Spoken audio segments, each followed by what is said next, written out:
what is it that when makes humans try and destroy knowledge? What is it? power comes when the greater number is disenfranchised. Mhm. So just take If the I knowledge want away from the most people you can, power, and you have all yeah. the So knowledge. the first King dynasty, the first Qi dynasty in China, and this is the modus operandi of all control systems. You get the greatest amount of power for your ruling elite by taking all the information away from the greater number. And I use these terms not only to be really general and really specific, but it's terms that Plato used, the greater number. The greater number, he said, we don't want a, oh, wait on. We don't want a god of time. We need to have the greater number inducted into the science of time. Mhm. You want to And, get that. this is something, wait on, let me just cancel Let me that. pause it up a sec. I'll go quickly make a cup of tea, okay? I'll be back now. Is that cool? Yeah, sure. So Yeah, I'm. Are we Sure. ever going to talk about stuff that we wanted to talk about? No, no, I this mean, is exactly what I this want to is. talk about. I'm so pleased. You're the first person, Johnny. Yeah. Good. Okay, well, let me make a cup of Abe tea so has we can wanted to talk continue. about stuff. You have a cup of tea. Okay. I'll brew a coffee, and we'll come back to it. Okay, I'm going to pause it up, but Johnny. hello, I just pressed on the record again, so. um, Oh, yeah, you were saying I'm that, enamored yeah. by the Go on. Egyptian mindset. I really Yeah, am. yeah. I mean, and I'm enamored by the magnanimity of what it reveals, because there was I was telling you what prompted this research, because I was writing a lot about alchemy.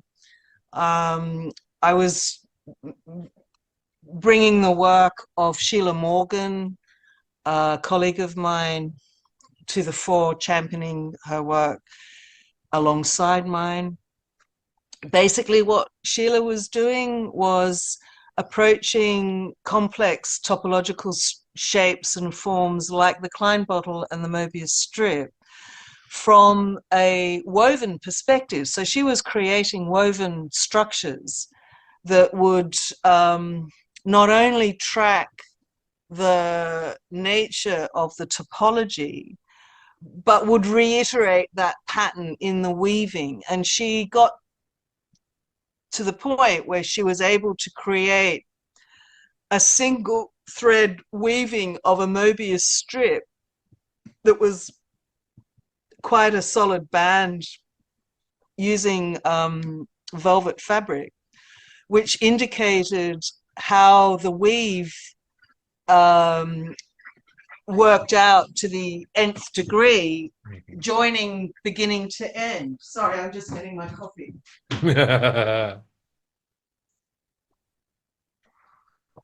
So her structures were single joined thread constructions that were really, really important, because when she focused on the Klein bottle, she did it in a manner that reiterated the method that she used with the Mobius strip. And the brilliant thing was that the weave, where the neck goes through the body, it passes through the weave itself. And so the significance of that was that the nature of the singularity was indicated by passing through the weave. She was inferring that the line of the thread was a space-time continuum. and that she was working from Nerlich's book on the shape of space, and expanding from where we were in the 1980s and 90s. That's where she began. She had no knowledge of alchemy. She was a science teacher in the local district, and was interested in weaving and all sorts of crafts, and she was interested in mathematical puzzles, and a guy called Peterson, I think that's the only book that references her work. You stitched it all together. Yeah, and she was quite an extraordinary figure. And, you know, I'll never, ever forget the first day I met her because she had these wonderful Klein bottle models that she had done in fabric. And I watched her manipulating these models, and you know, I rang up my partner and said, I'm not coming home. You got to look after the babies. I had twins at the time that were really, really little, like they were only really newborns. And I went up to Sheila and I said, my God, Sheila, I shook her hand and I said, do you know what you've done? And she goes, no, my dear. She's, no, my dear. What have I done? And I said, you've just illustrated to me that the Pelican Christus and the Ouroboros are two aspects of the Mercurious. And she goes, darling, I have absolutely no idea what you're talking about. And I was almost in tears because before I had joined the philosophy department, before I had before I'd got pregnant, before I'd gone overseas traveling for months and months, I had done a master's degree in art, fine arts. I was a painter and installation performance work was what I was engaged in. Actually, to be honest, I was engaged in a really fucking big shit fight that no one would ever have thought of would happen in an art school. Oh, I think there's lots. No, I think loads of stuff happened. There's every possibility, every dimension is happening in an art school all at once. I mean, you wouldn't think that an art school would come down on you like a ton of bricks for being interested in alchemy and the creative process. And they really came down on me like a ton of bricks. Like it was really quite full on interrogation. Like, you know, who do you think you are? You know, what is your primary concern? And of course I would say something like the chaos in the world. And they'd come back with, how dare you think you can study chaos theory? You're not a scientist. And I said, you know, I'm not talking about chaos theory. I'm talking about the chaos in the world, right? I know what you mean by chaos theory. And yes, I had read Crick's book on chaos theory. So, you know, I'm not, you know, everyone in those days, this was in the late 80s, turned to the 90s, everyone was reading everything that came out of West Coast American New Age, Berkeley-esque, you know, physics ideas given by psychologists, actually, not scientists, given by people who were immersed in mythology, not scientists, given by people who were immersed in cross-cultural studies, not scientists, right? We were all drinking that stuff, and some of us were going into the deeper volumes of information, like reading Ilya Prigogine and David Bohm and you know, various extraordinary people who were quite involved in, you know, in how we are dealing with the knowledge system. I mean, when David Bohm writes the implicate order, wholeness in the implicate order, what does the word implicate mean? It's implicit. You know, there's an implicit order. There's an implicit structure. It's not explicit. You know, it's not apparent to us all. It's implicit. And we need to grasp what this implicit information is, because it is what informs information theory, class theory, set theory, control theory, group theory, all of these theories about information, right? And when we think of the word information, what are we actually thinking about? You know, this body is information. A circle is information. A bomb is information. When I send a bomb from me to you, I'm communicating a body of information that's going to have a big impact. Like, literally. Don't do it. You know, this is the meaning of words. I mean, and this is what led Bohm, David Bohm, to write about language. And unfortunately, I think a lot of his work informed a lot of artificial intelligence constructs.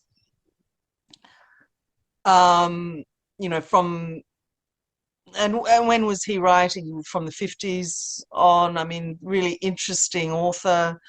And I mean, all of the work that is really interesting is emerging from the 30s to the, you know, it's this whole period between the 30s and the 60s, this 30-year period of, you know, how are we coming to terms with a knowledge system that has just obliterated ether physics? Like, literally, where do we go? What do we do? Yeah. You know, we had a concept of space being filled with everything, including us, including the planet, including stars, including space dust. You know, that's what the ether was. It was space filled with stuff. So you get rid of the ether, and all of a sudden we're struggling to rebuild a knowledge system on the ground that, you know, we're completely divorced from the space-time signatures on the planet, right? We're actually wanting to construct a mindset that is divorced from the properties of the gravitational pull on the planet, right? So it's actually a mindset conceived for the purpose of escaping this planet. It's a mindset conceived on the idea of space travel. So, you know, really early on, I mean, 19th century, even earlier than that, this idea of, you know, who on earth were the Atlanteans? I mean, this is an old idea. It's not just that, you know, in the 70s, people started thinking that, you know, there was some ancient culture that was far more advanced. I mean, when did Plato first tell us that? Like, you know, and of course, you know, when people think, oh, Plato was, you know, first writing in, you know, when was it, 400 BC, around that time, you know, it's really interesting, you know, who the fuck is I shouldn't swear if you're recording this. No, that's who okay. is Pythagoras? I don't mind. Like, who indeed is Pythagoras? Pythagoras is a person who wrote nothing down. Pythagoras is a person who is described by Neoplatonists and Neo-Pythagoreans. Pythagoras is a person that becomes larger than life from, the 1st century on. Pythagoras is someone that may not even exist. Mm-hmm. Pythagoras. The agorist was the field where democratic conversations were occurring. Mm-hmm. The theater, Mm-hmm. the theater of government.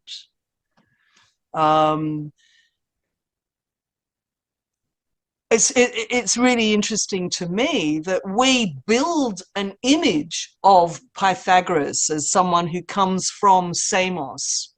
Samos is the same island that Aristarchus of Samos comes from. Mm-hmm. Aristarchus is much more recent than Pythagoras. And he is the first person, apparently, who points out that there is the geocentric and heliocentric perspective of the system, right?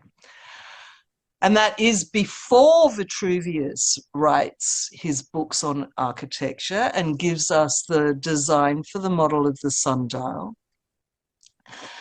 Well before Ptolemy, who uses Vitruvius's model precisely in his book called the Analemma, which to my knowledge has never been translated into the English tongue. Mm-hmm.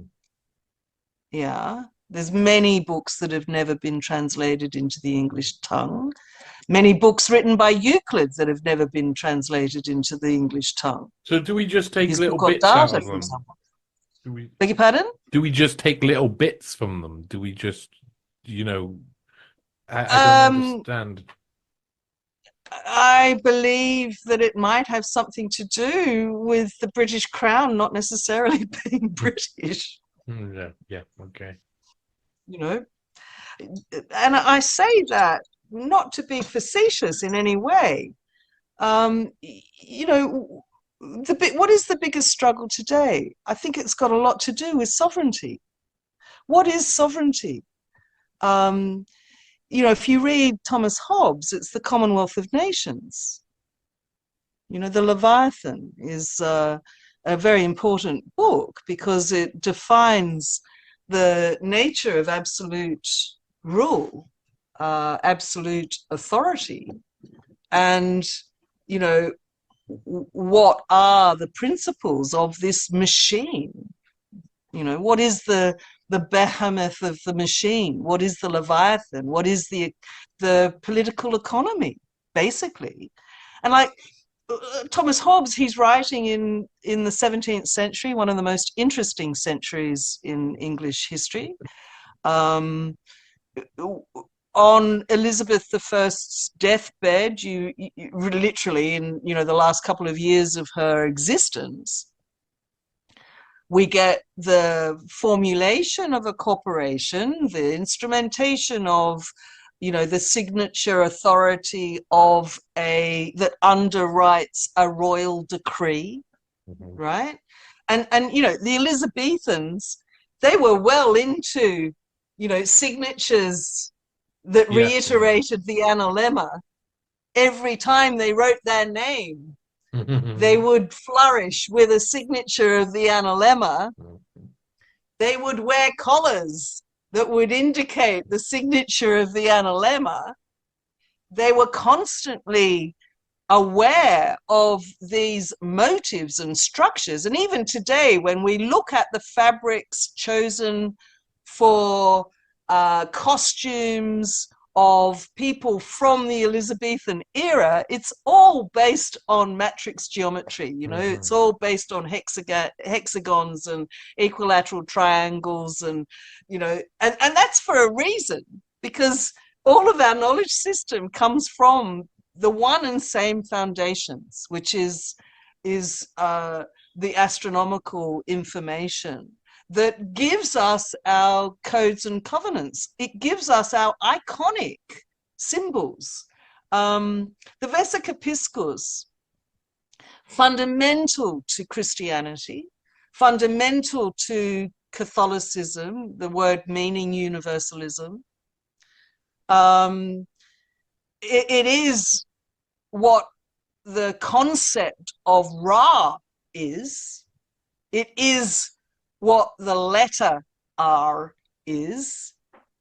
It is the genera that Plato reveals in his reverse engineering of what the artificer did, you know, pulling apart the eye of God structure, literally.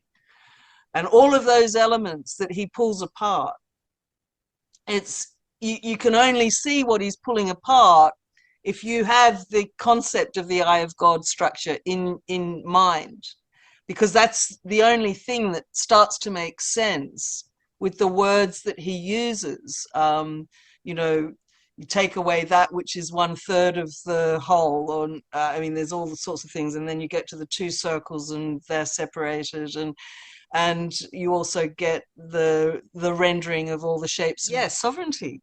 You see, sovereignty, I have come to realize, you know, it's taken me a long, long time to grasp what is meant by this knowledge system, what is meant by a generalization, what is meant by offering a simplified system. And to be specific, in terms of material science and what happened in the 60s, when they realized that the same foundational structures that we understood to do with crystal structures and minerals and you know, semi-precious stones and garnets and so on, and what the innate structure is, all of that information, it was realized that organic chemistry actually followed the same rules, that there were the same structural attributes in play. Now, that was a really big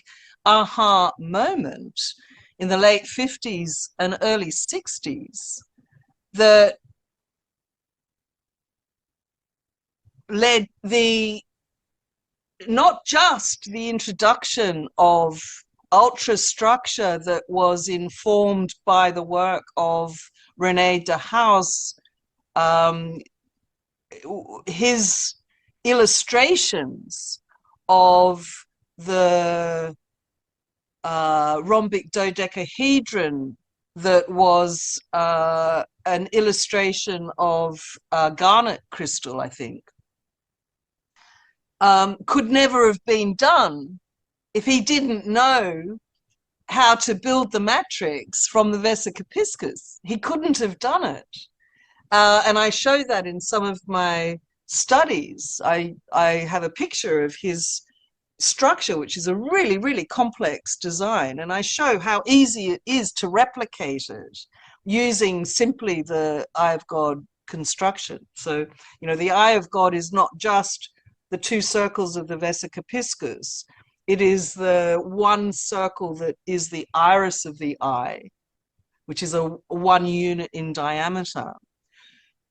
And it's the 3-unit circle that circumscribes the two circles, which is your 3-unit measure on 2 dimensions only. Those measures change when you look at the structure from a 3-dimensional construction.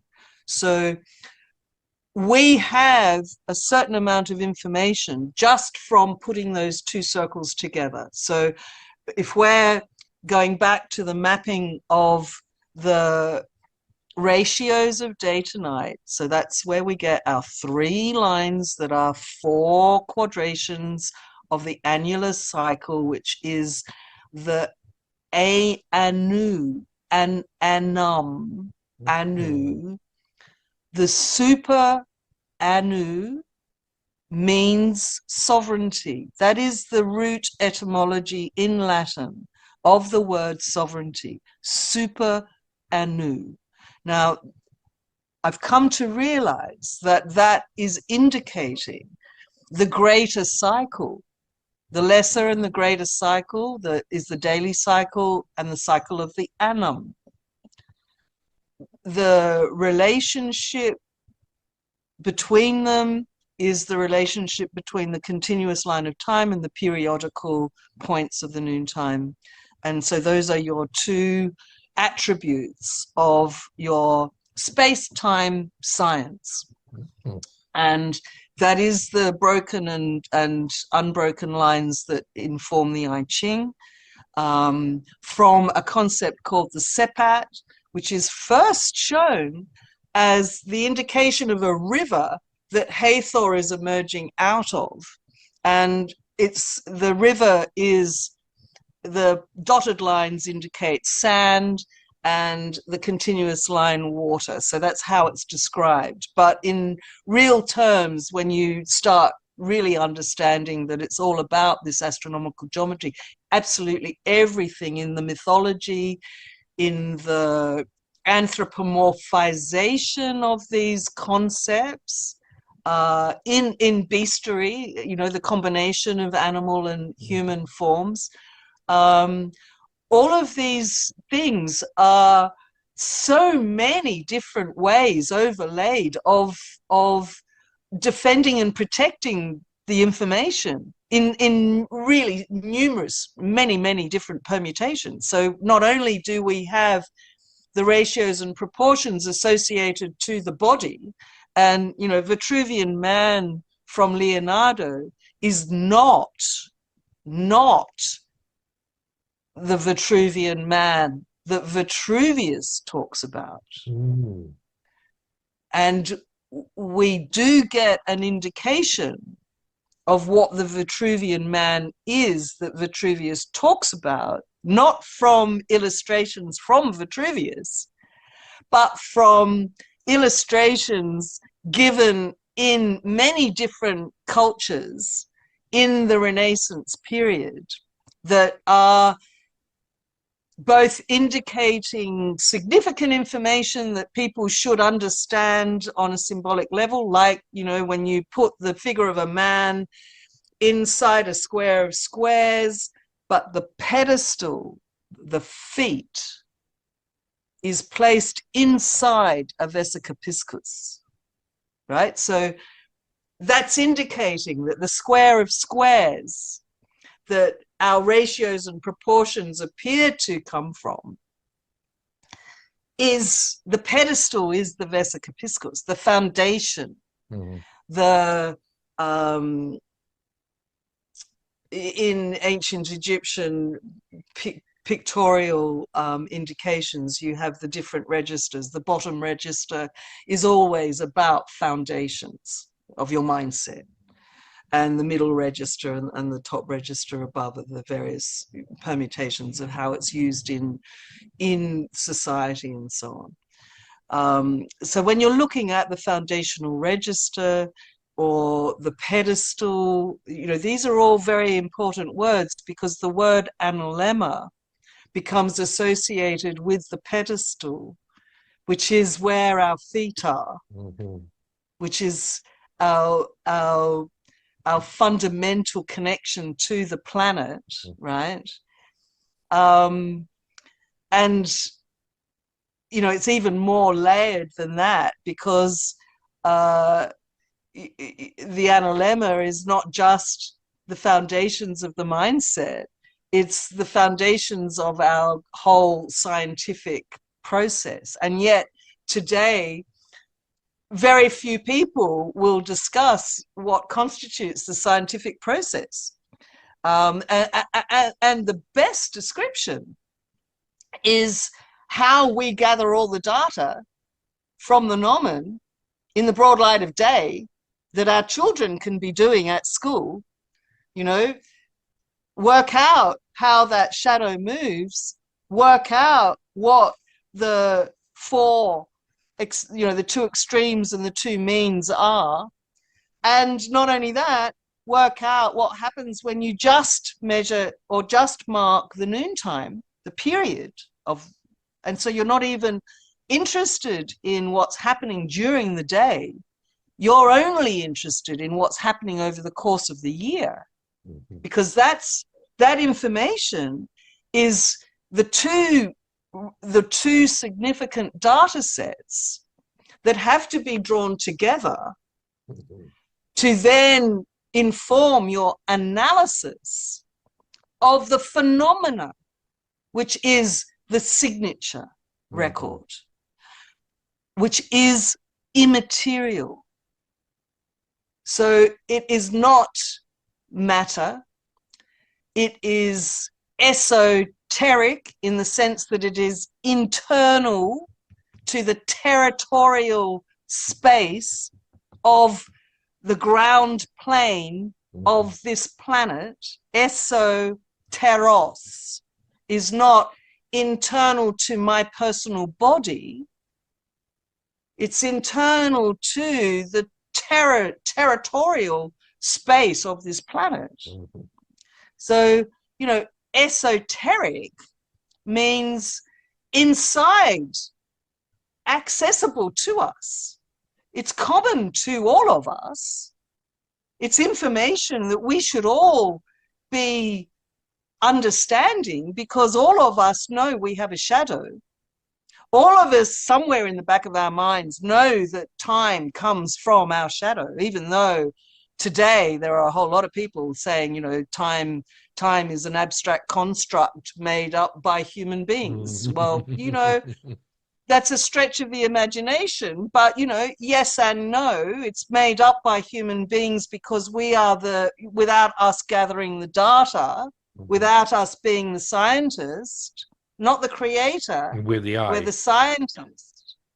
Without us doing that, without us then modeling it, and then going, oh, lo and behold, this model gives us all of these rulings, which creates all of these amazing shapes and forms, which gives us the information that inspires clockwork machines, inspires horology, horology, which is the generation of information after Osiris is dismembered and recombined. The word recombined is actually the meaning of algebra. Recombination as in bone setting. Al means from above. Geb is the earth god, male. Male because he's not passive. Male because he's active. Male because he's in motion.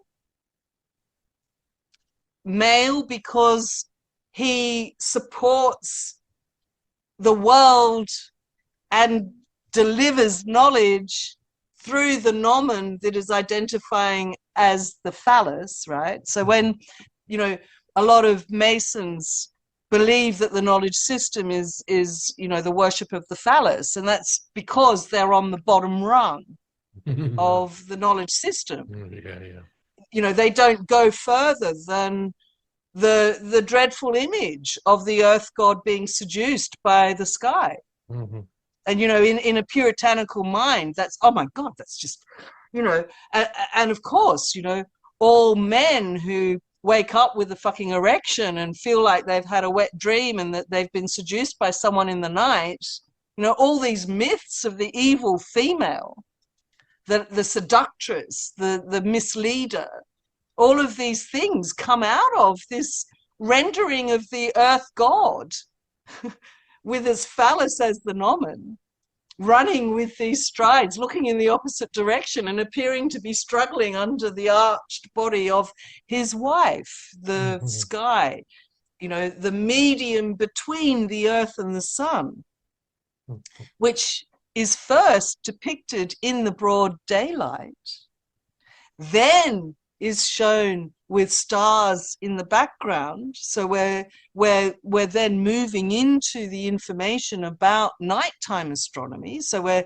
we're you know, we've gathered all the information we need to from the day, and we're expanding on that data set to work on everything that we can intelligibly expose and analyze in the nighttime hours. And so our midnight point is correspondent to the midday, and our dawn and dusk are changing as the seasons change.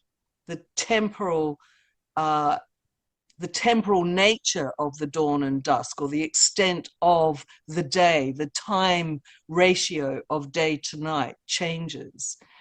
And those changes, which are going backwards and forwards on the east and west throughout the year, if you consider your circle of your horizon and where you're standing to be the center of that circle, and you're aware that in winter the sun is over here and in summer the sun is over here, and you are wanting to map what that angle is, right? Because there's two extreme points. You're standing here, you can mark that point from your landforms on the circle of the horizon. You know what that point is. You know what the other point is in the opposite season. And so you are aware that there is a certain angle there. You need to work out what that angle is, because something is going on that is giving you a really interesting pattern that is not just backwards and forwards. You know, this pattern, which the Egyptians knew, which is extraordinary because it means that they must have used more than one tool to define where noontime was, and they did. They used the body of their architecture, they used all sorts of devices, and with numerous devices they would have been able to come fairly close to a noontime point. And in fact, it doesn't even matter if the nature of that curve or the helical signature, it doesn't even matter if it's distorted or even is just a line between two extremes, because it's indicating relevant information that shows that our timeline is moving like this. If we are observing what's happening on the circle of the horizon, right? So there's a hieroglyph that is that hieroglyph transliterates as N. It means water, right? But it has many, many other meanings to that. It means wave. It means undulation up and down. It means rising and falling. It's not just associated to the River Nile. It's not just associated to the period of the inundation. You know, today we call it a soliton wave. It is a wave function, but it's even more than that, because if we look at the matrix construction in 2 dimensions, the hieroglyph for water, which Thales of Miletus said was the primary material, right? So that we think not in the substance, but think about him being inducted into the information given by the Heliopolitan priesthoods, right? Because Thales of Miletus did travel to Egypt, just as the mythical character of Pythagoras got his information from Egypt, just as Solon got his information from Egypt, just as Socrates got his information from Egypt, just as Plato got his information from Egypt. Egypt becomes fundamental. But what happens with the Greeks is they change all the fucking words, don't they? So the word hieroglyph, you could actually interpret or translate the hieroglyphs themselves to mean the completed fabric of the garment of God, or the completed fabric of the garment. The completed fabric being, it looks a bit like a shepherd's crook, but it's not. And this is a distinction that people need to come to terms with, because we are at war in Gaza over whether or not the laws attributed to the Old Testament and the narratives of the biblical tradition should be our foundations or not. Now, that is such a big issue because, you know, if you look at something like Penrose Tilings, his information comes out of the study of sacred geometry, which comes out of the Islamic codes, which is an arbitrary use of all possible shapes and forms and all sorts of geometries that are based on either, you know, 2 circles or 4 circles or 6 circles or as many circles as you fucking want, right? Yeah. So it's not going to give you anything other than the word algebra to give you access into the ancient code that it subverts. Does it subvert it? That's a question. You know, is the subversion of a codification, or is it trying to give as much information to the people as possible so that they can engage in the activity of working with geometry? I mean, we cannot say one thing is right and one thing is wrong, because the provision, how we provide information to the greater number, is actually a key ingredient to the way in which we understand numeracy and literacy. You know, and where does our numeracy and literacy come from when we've got a code of international standards that has completely stripped everything from any association to any of the nomic signatures that come out of our preliminary study of astronomy? I mean, people today, if you say astronomy, they think of nighttime stargazing. Mm-hmm. So we don't even consider that you can do astronomy in the broad light of day. We don't even think that the sun is, you know, why does Plato refer to the wandering stars in distinction from the fixed stars when he knew the word planet? Mm-hmm. No, he knew there was a difference. He's the one showing us what the fucking difference is in Timaeus.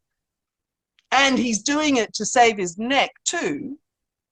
I mean, how do you reveal all that information? I mean, look at Plato's work.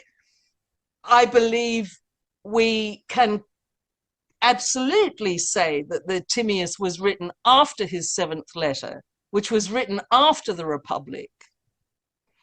And that the Republic that he's talking about, it appears to be very much like what the Pythagorean school becomes, you know, as we flesh it out from all the Neoplatonists and all the Neo-Pythagoreans. And, you know, whatever else is said about Pythagoras. I mean, Vitruvius mentions Pythagoras. So, you know, Pythagoras was an entity, whether he lived or not. You know, the idea of the school of Pythagorean studies comes also with the idea that if you wanted to join that school, you had to sit outside for 5 years, listening, but not seeing the demonstrations. And if you lasted 5 years, you might be inducted into the school, but you would have to swear an oath that you would never reveal this information. Now, this is the mystery school that is the Pythagorean school. Now, 5 years sitting on the outside of a space that is identified by the pentagram. The pentagram was the identifier. Why? The 5-spoked wheel is the teacher. The 5-spoked wheel is the star teachings. The pentagram indicates that you are a master, and it was indicating mastery, because if you could draw a 5-spoked wheel, if you could divide a circle into 5 perfectly measured segments, then you really knew your shit, because that's a really fucking hard thing to do. It's really easy to divide a circle into 6 parts. It's really easy to divide it into 12 parts, 24 parts. You know, the 6 by 6 by 6 method of your hexagon and the sexagesimal number system has the greatest number of products. So our 6 times table has the greatest number of products. Oh, wow.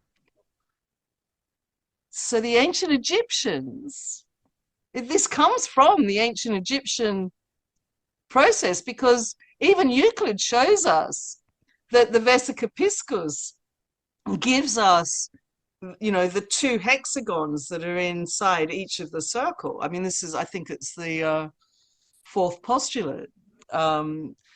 You know, he gives us, actually, Euclid's really interesting, because imagine you're not allowed to tell anybody where the information comes from. You're not allowed to say you've got to go into the paddock, stick your nomen in the ground and spend 2 years working out the daily ratios and then the yearly, and then do more work, you know, and that requires the pharaoh's permission, right? Because you can wipe out whatever the scientist's data is being gathered if you don't want it to be shown. You can fly flags from every significant point of your architecture if you're Akhenaten and you don't want anyone to work or reckon time. And that narrative is repeated in the Bhagavad Gita, the Rig Veda, I think it was, the Rig Veda, when Indra and the 1,000 eyes comes into play. And it's about flying flags on all points in festivity to the abandonment of everybody, right? It's really interesting, because you're abandoning the actual means through which those initial steps of gathering all the data that then gives you the model, that then gives you all the rulings, that then informs all your architectural designs, all your designs for hydraulics, all your designs for robotics, because, you know, the Greeks were making clockwork machines. Clockwork doesn't just come out of, you know, the 16th century, 17th century knowledge. You know, clockwork is implicit. It's implicit. Well, it's actually explicit to me. I couldn't believe it when I looked at the plan of Philae, the temple of Philae. And because, you know, it's a bent temple, you know, what the fuck is a bent temple? You know, why is it bent? And so I thought, how does this correspond to the matrix construction that I've worked out? And I put the bent, I put it up so that the line of the bent structure was on the outside circle. And all of a sudden, it was showing me the number of segments of the circle. It was like a clock. It was a clock.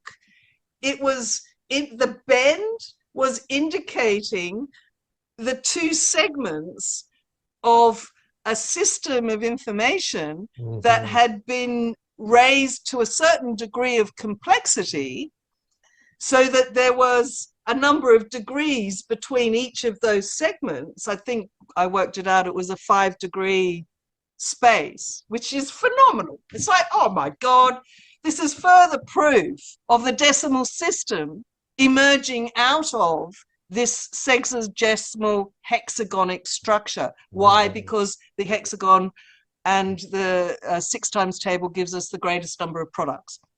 It's perfect.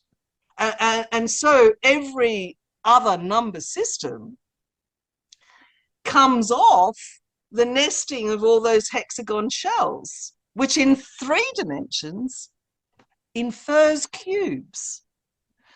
So the cube that is associated with the hieroglyph for water is actually 666. No. The hieroglyph of the Vesica Piscis, or Ra, or R, over the 6 peaks and troughs of the hieroglyph for water, in all indications, is a perfect measure of both those elements taken off the matrix building, the matrix construction, off the rendering of a 6 by 6 by 6 cube cage structure, which is 6 shells, 6 hexagon shells, which gives you your foundation to a decimal system, because 6 sixes are 36. That is your foundations of your protractor. And you are building your number systems in the complexity of how many hexagon shells. So it's very easy to keep building the complexity by dividing either by 2 or by 3. That's all you need to do.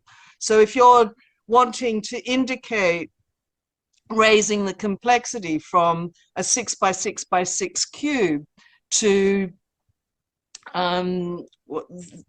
18, an 18 by 18 by 18 cube, that's really easy, because you're just dividing each of the spaces into 2 parts, and that division is going to follow through the whole matrix. Or if you're doing it by halves, which is even easier still. So you're raising it from 6 to 12 to 24, which is your basic time wheels that are in play from, we well know that the age of Leo indicates 10,000 BC. They knew, they had already got a set description of the constellations in 10,000 BC. They knew what the difference between the age of Leo and the age of Taurus, which is the 4th millennium BC. They knew the difference, and it's in the drawings of lion-related subject matter, which becomes, it shifts to the Taurian subject matter, and that shift occurs with a higher degree of complexity, which is not only the Egyptian code, it's also the code that is underpinning the structure of Stonehenge. Because if you are going to divide a circle into a high number of segments, right? I mean, Stonehenge is fascinating because there are even 2 little mound areas. When you orient your matrix configuration on the alignment of the avenue that goes out to, it's the East-West Avenue, I think. If you align it, there are 2 other points that are ditch and mound constructions around 2 separate standing stones. And if you draw your line through that and through your perpendicular, lo and behold, what do you think the degree might be? Just happens to be the closest proximity to the degree of the Earth's axial tilt, 24 degrees. Now, 24 degrees is half of 48 degrees.